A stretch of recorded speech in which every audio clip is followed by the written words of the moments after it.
यहाँ पे तो इस तरह से मसूरी की शुरुआत आप कह सकते हैं दिसंबर 1827 में सैनिटोरियम और लंढौर डिपो से शुरू हुई थी। उन्होंने फिर कैप्टन यंग ने ब्रीड किया, फिर परमिशन मिलती है 1827 में परमिशन मिलती है कि हाँ चलो मसूरी में एक सैनिटोरियम बनाते हैं। मगर जहां तक मुझे मालूम है वो 1825-1826 में वो यहाँ मसूरी शिकार खेलने आए थे। मसूरी के अंदर उनका बहुत बड़ा महत्वपूर्ण योगदान है। वो 1824 से मसूरी की हिस्ट्री पर नजर आते हैं। क्योंकि कैप्टन यंग को जो है मसूरी बहुत भाने लगी, तो जब रेगुलर आने लगे तो इन्होंने अपना मकान 1825 में मसूरी में मलिंगार में बनाया। शुरू में तो कैप्टन यंग आए थे, मगर जो पूरी कहानी है वो बननी चाहिए।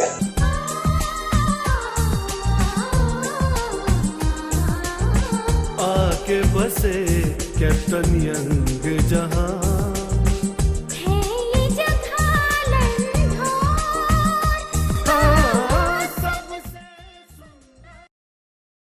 नमस्कार दोस्तों, आज मैं आपको मसूरी की एक बहुत बड़ी ऐतिहासिक रोड पे लेके आया हूं और ये रोड है देहरादून राजपुर झड़ीपानी मसूरी रोड। इसका बहुत बड़ा ऐतिहासिक महत्व है क्योंकि मसूरी बसने की जो शुरुआत 1827 के आसपास शुरू हुई थी और जो लगातार 1945 और उसके बाद होती रही, तो मसूरी के विकास का सारा सामान, चाहे वो पेयजल की योजनाएं हों, विद्युत पोल हों या तमाम सामग्री, भवन निर्माण की सामग्री हो, वो सारी सामग्री इसी रोड से मसूरी गई है। और इस रोड की खोज उसी आदमी ने, उसी शख्सियत ने की है जिसने मसूरी की खोज की है और उनका नाम है Frederick Captain Young. Frederick Captain Young और उनके जो साथी थे, बेशक शुरू में वो यहां शिकार खेलने आए और राजपुर में उनका मकान था, आवास था और वहीं से वो लोग शुरू में मसूरी में शिकार खेलने आए क्योंकि पूरा जंगल था, पूरा पहाड़ था, बहुत जंगली जानवर यहाँ हुआ करते थे। लेकिन बाद में उन्हें पसंद आया कि उन्होंने इसी रोड से जाकर के पूरी मसूरी को बसाया। तो आज इस रोड का जिक्र करने का खास कारण ये है कि आज मैं आपको फ्रेडरिक कैप्टन यंग के बारे में बताने वाला हूँ। चलिए दोस्तों, मैं अभी खलिंगा स्मारक देहरादून में खड़ा हूँ और ये बहुत बड़ा ऐतिहासिक स्थल है।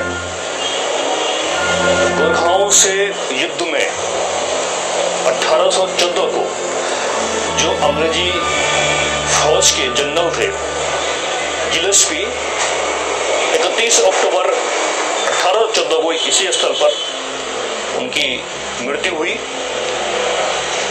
और ये बहुत बड़ा स्थान है फ्रेडरिक कैप्टन यंग के उभरने का। गिलस्पी के बाद जो है कैप्टन यंग ने उनकी कमान संभाली और उसके बाद लगातार वो अंग्रेजी साम्राज्य को बढ़ाने के लिए आगे बढ़े। गोरखाओं से उनके युद्ध भी हुए, बंदी भी रहे, लेकिन बाद में उन्होंने गोरखाओं का दिल भी जीता और Gorkha rifles, Gorkha battalion captain young ने बनाई, जो आज भी भारत देश में और इंग्लैंड में आज भी वो बटालियन काम कर रही है। यहाँ पे तो इस तरह से मसूरी की शुरुआत आप कह सकते हैं दिसंबर 1827 में सैनिटोरियम और लंढौर डिपो से शुरू हुई थी। सहारनपुर से भेजा गया देहरादून का रेवेन्यू और सब कुछ संभालने के लिए।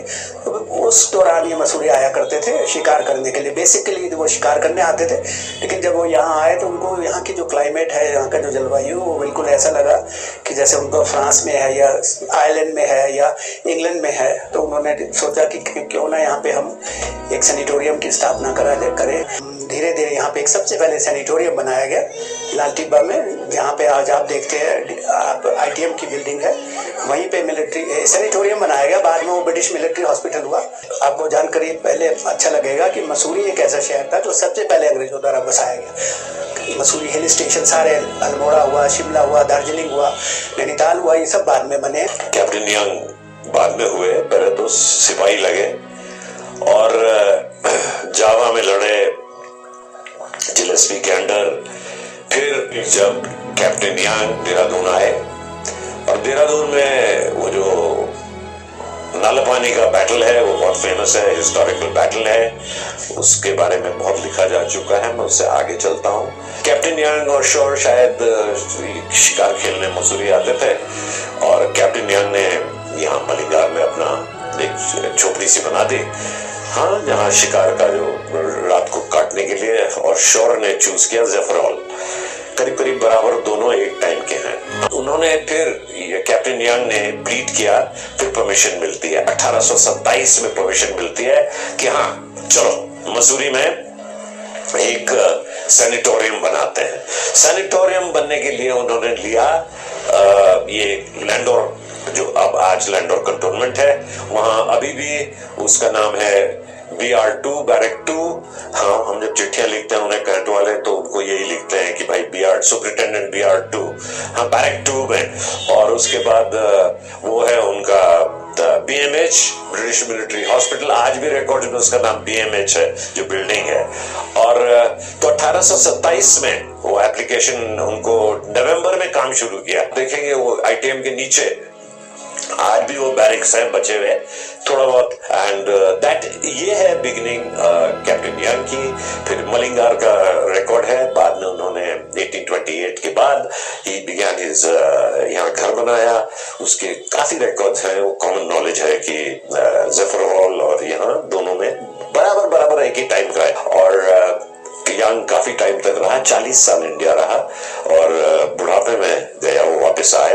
खैर, मैंने कैप्टन यांग के बारे में थोड़ा बहुत तो पढ़ा है, मगर जहाँ तक मुझे मालूम है वो 1825 1826 में वो यहाँ मसूरी शिकार खेलने आए थे और उन्होंने एक छोटा सा मकान उसी रीजन के लिए उन्होंने बना रखे थे, शिकार के लिए।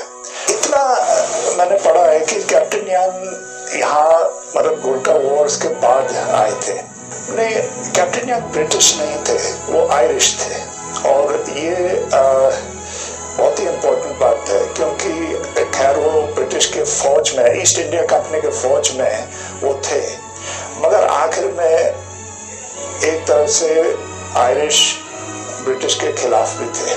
मसूरी के अंदर उनका बहुत बड़ा महत्वपूर्ण योगदान है। वो 1824 से मसूरी की हिस्ट्री पर नजर आते हैं। FJ सोर जो उस समय असिस्टेंट मजिस्ट्रेट थे देहरादून के, वो उनके साथ 1824 के अक्टूबर के दिनों में मसूरी आए और उन्होंने गन हिल की पहाड़ी के अंदर एक आर्किटेक्ट करा हुआ है जिसको हम जो इंग्लिश में शूटिंग बॉक्स कह सकते हैं। और वहां पर वो पहला एस्टेब्लिशमेंट हम मानते हैं कि मसूरी के अंदर पहला एस्टेब्लिशमेंट हुआ है कि वो एक छोटे कॉटेज के रूप में जो है वो बना है। उसमें कैप्टन यांग का और FJ सोर का योगदान था। उसके बाद 1825 में उन्होंने मलिंगार के अंदर, जिनका नाम है, और मलिंगार जो है बेसिकली आयरलैंड का ये कस्बा है जो उनका पैतृक इलाका हो सकता है, उसके नाम पर उन्होंने उस कॉटेज का नाम मलिंगार कॉटेज रखा। क्योंकि कैप्टन यांग को जो है मसूरी बहुत भाने लगी तो जब रेगुलर आने लगी तो इन्होंने अपना मकान 1825 में मसूरी में मलिंगार में बनाया और वो मकान आज भी है मलिंगार। मसूरी के शुरुआती दौर पे सबसे पहले कुछ मकानों में से एक है वो। इंग्लैंड और आयरलैंड और स्कॉटलैंड में एक प्रथा है कि जो महत्वपूर्ण व्यक्ति, फेमस व्यक्ति किसी जगह से जुड़ा होता है तो उसकी याद में वहां पे नीले रंग का पत्थर लगता है, उसको ब्लू प्लेग बोलते हैं। तो वो ब्लू प्लेग पिछले साल अक्टूबर में इनकी याद में करडाफ में लगा, जहां पर कि इनका नाम लिखा गया और इनकी जो उपलब्धियां थी उस पर लिखी गई। गोरखा राइफल्स ने इंग्लैंड में, मेरे पास फोटो है जो उनकी ग्रेव पे वो लगाए हैं प्लाक्स नए वाले, in honour of a soldier. अब कई लोग ये भी कहते हैं कि आलू बोना उन्होंने शुरू किया था क्योंकि आयरलैंड जो है वो माने हुई जगह है जहाँ आलू बोए जाते हैं। तो कई लोग कहते हैं कि वो आयरिश थे और उन्होंने आलू तो खाने की शौक हो गई तो उन्होंने आलू बो रखे थे। और मुझे भी लगता है उसी टाइम शायद उन्होंने ना लगाए हों, मगर किसी ने उसी टाइम यहाँ पे आलू इंट्रोड्यूस किए थे। हाँ, वो बिल्कुल सही है। और मेरे को लगता है मेरा घर ही खेत रहा होगा, किसी टाइम पे आलू का खेत रहा होगा ये। हाँ, कैप्टन ने भी यहाँ पर मलिंगार के अंदर आलू की खेती की और चाय के बागान लगाए। कैप्टन यांग को दो चीज का और क्रेडिट दिया जाता है मसूरी में। उन्होंने एक तो आलू को इंट्रोड्यूस किया और एक उन्होंने चाय की खेती भी यहाँ जो देहरादून डिस्ट्रिक्ट में शुरू की।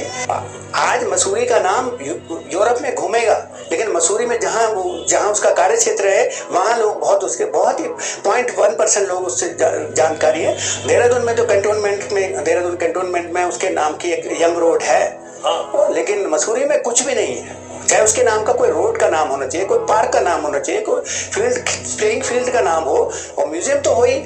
ऑफ कोर्स बिल्कुल, क्या होना चाहिए सर? बिल्कुल। ये हर एक जगह कैप्टन यंग का he was a founder. I mean अच्छा लगे बुरा लगे, पर किसी और एक हिल स्टेशन नहीं बनाया हमने साहब, तो अगर उन लोगों ने बनाए उनको ऑनर करने में कोई नुकसान नहीं है। शुरू में तो कैप्टन यंग आए थे, मगर जो पूरी कहानी है वो बननी चाहिए, चाहे पार्क में बने चाहे म्यूजियम भी बने। म्यूजियम बनना तो मैं सोचता अच्छी चीज है, क्योंकि मैं शुरू से मान रहा हूँ कि मसूरी के अंदर हेरिटेज टूरिज्म को एस्टेब्लिशमेंट किए ही मसूरी का विकास हो ही नहीं सकता। फ्रेडरिक यंग जो मसूरी के संस्थापक है, उनका यहाँ पर कोई स्मारक होना चाहिए।